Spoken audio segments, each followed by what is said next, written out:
Hello বন্ধুরা, তোমরা কেমন আছো? আজকে দাদির কিচেনে এঁচোড় চিংড়ি একটা রান্না করে দেখাচ্ছি তোমাদের, দেখতে থাকো। রেসিপিটা ভালো লাগলে লাইক, শেয়ার, সাবস্ক্রাইব করে দেবে। আশা করব রেসিপিটা তোমাদের কাছে ভালোই লাগবে। দেখো, দেখতে যতটা সুন্দর হয়েছে, খেতে দারুণ হয়েছিল। তোমরা একটিবার রান্না করে খেয়ে দাদির কিচেনে কমেন্ট করে দেবে রান্নাটা কেমন হয়েছে।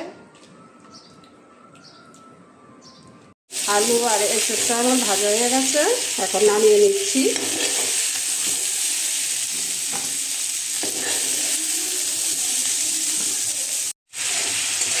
নেড়ে চেড়ে দিচ্ছি। তেলটা গরম হয়ে গেছে, এখন দিয়ে দিচ্ছি শুকনো লঙ্কা, তেজপাতা, গোটা গরম মশলা আর অল্প কিছুটা পাঁচফোড়ন দিয়ে আমি একটু ভালো করে ভেজে নেব। ফোড়নটা আমার ভাজা হয়ে গেছে, এখন দিয়ে দিচ্ছি পেঁয়াজ কুচি।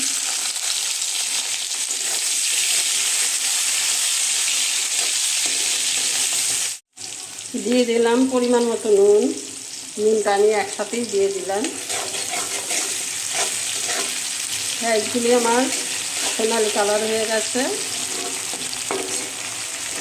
এখন আমি দিয়ে দিচ্ছি টমেটো কুচি।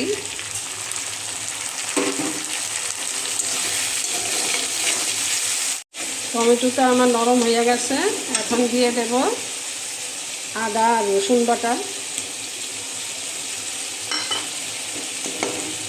ভালো করে একটু ভেজে নেব।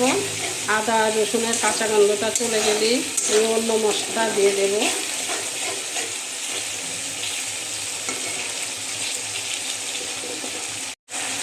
আদা থেকে রসুন থেকে কাঁচা গন্ধটা চলে গেছে, এখন কিছুটা জল দিয়ে দিচ্ছি। তারপর দিয়ে দিচ্ছি আমি হলদি গুঁড়ো, লঙ্কা গুঁড়ো, ধনে গুঁড়ো, জিরে গুঁড়ো। পুরোটা আমি একসাথেই দিয়ে দিলাম।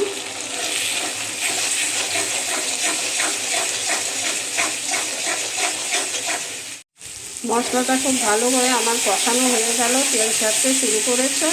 এখন আমি দিয়ে দিচ্ছি এঁচোড় আর আলু।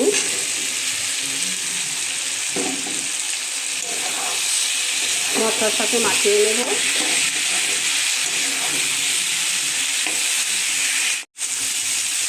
আশা করছি বন্ধুরা এঁচোড় চিংড়িটা তোমাদের কাছে খুবই ভালো লাগবে।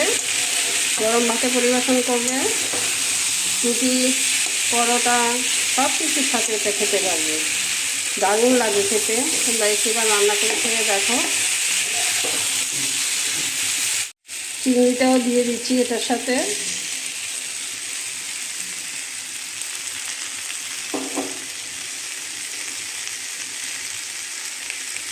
এঁচোড়ের সাথে চিংড়ি মাছটা দিয়ে এখন ভালো করে মশলা মাখিয়ে নেব।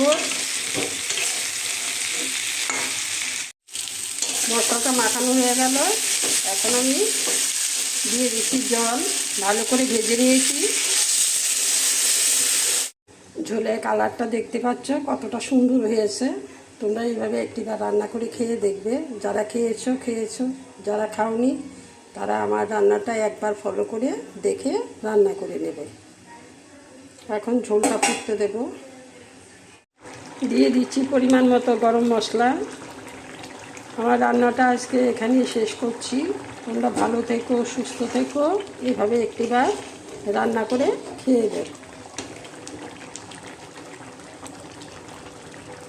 রান্নাটা হয়ে গেছে, নামিয়ে নেব।